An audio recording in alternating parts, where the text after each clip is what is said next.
We're learning some new details about the federal case against Derek Chauvin for the death of George Floyd. Sources tell us federal prosecutors are in talks with Chauvin about a possible plea deal.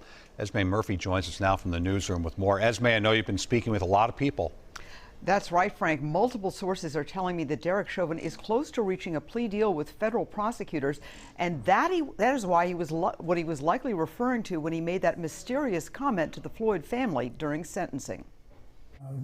I want to give my condolences to the Floyd family.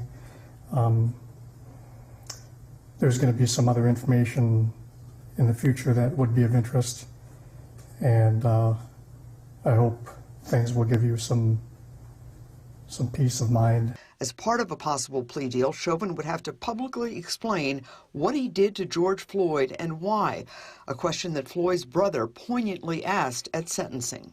I wanted to know from the man himself, why?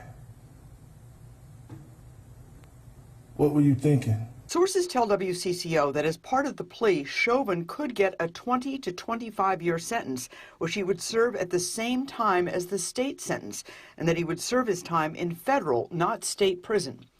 If convicted in federal court, Chauvin could face life in prison.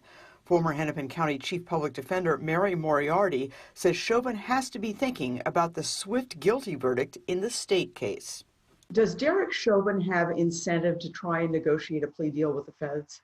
Very much so.